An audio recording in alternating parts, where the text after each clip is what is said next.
A Nino is a temporary change of climate that happens every few years when winds shift in the Pacific Ocean along the equator, warming the water more than usual. These El Nino events trigger change in weather patterns globally. Meteorologists and scientists are getting excited about the return of this weather phenomena. Many predict the latest extreme weather system will be substantial and lasting phenomena with severe implications for either side of the Pacific Ocean.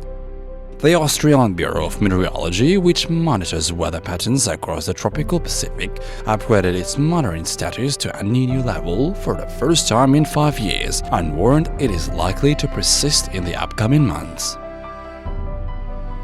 Some very dramatic changes in weather conditions.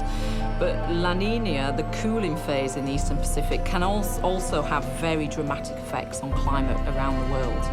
It brought flooding to Queensland during the end of 2010 and early 2011, flooding right across Indonesia into Sri Lanka, floods in South Africa, flooding in Brazil. So it can have huge impacts on weather changes in climatic systems right around the world. There was talk of El Nino occurring last summer amid record temperatures, but the phenomenon never happened.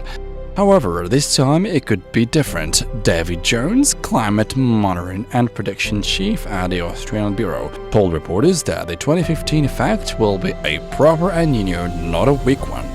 Satellite measurements show that El Nino could eventually rival the king-sized one in 1979. The strongest since record-keeping began in 1950 when it reaches its peak in the months to come. An expert named it Bruce Lee because of its strength, while NASA oceanographer Bill Patzos compared it to Godzilla for its mudslides and destructions it can cause. El Nino is already having possible effects across the world, where experts have linked it to tornadoes and wildfires globally. El Nino weather system is forming over the Pacific Ocean this summer, and scientists are watching closely to see how strong the event might be. The answer could help determine how high global temperatures will rise this year, how severe drought could afflict Australia and Asia, and whether or not rain-starved California will get the precipitation it desperately needs. All of this depends on how the waves in the Pacific respond to the winds overhead and vice versa.